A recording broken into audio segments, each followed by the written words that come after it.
बिस्मिल्लाहिर्रहमानिर्रहीम। अस्सलाम वालेकुम नाजरीन, आप मेरा यूट्यूब चैनल देख रहे हैं हकीकत प्लस। लातों के भूत तो सुना था, मगर लातों का पिज़्ज़ा पहली बार सुना और देखा है।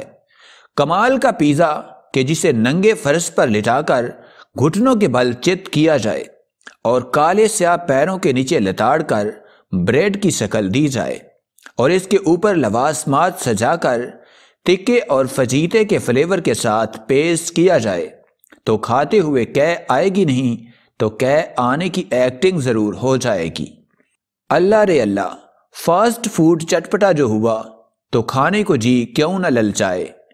भाई, जब गंदे पैरों के नीचे लताड़ कर वो भी नंगे फर्श के ऊपर पिज़्ज़ा तैयार किया जाए और बनाने वाले मजदूरों के पांव पसीने से भी शराबूर हों और उन्होंने जिस्म पर कपड़ों के नाम पर भी चीथड़े बांध रखे हों तो जायका तो खुद बहुत पैदा हो जाएगा।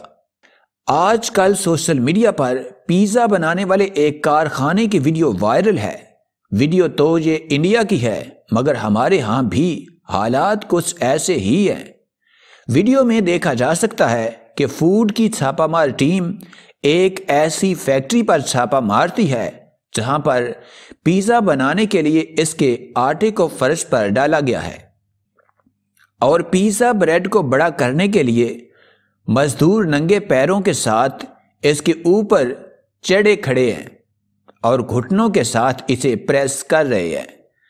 कराहत भरा यह मंजर देखने के काबिल ही नहीं है कि जहां पिज़्ज़ा की ब्रेड तैयार की जा रही है वो जगह भी इंतहाई गलीज है और जो मजदूर पिज़्ज़ा ब्रेड तैयार कर रहे हैं इनकी अपनी सफाई सुथराई की हालत भी नाकाबिले दीद है। पिज़्ज़ा ब्रेड बनाने का ये तरीका देखकर मुझे अपनी एक साथी कोलीग की बात याद आ गई, जिन्होंने अपना वाकया वो भी आंखों देखा बयान करते हुए कहा था कि वो तपती दोपहर में नान लेने के लिए तंदूर पर गई और नान वाले साहब से कहा, भाई 2 बेहतरीन से नान लगा दें।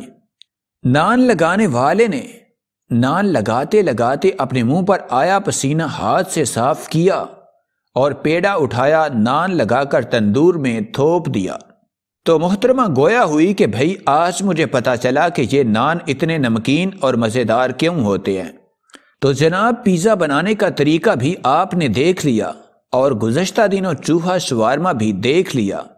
इसलिए फास्ट फूड के दीवाने अब सोच समझ कर ही पिज़्ज़ा और शवारमा के करीब जाएं।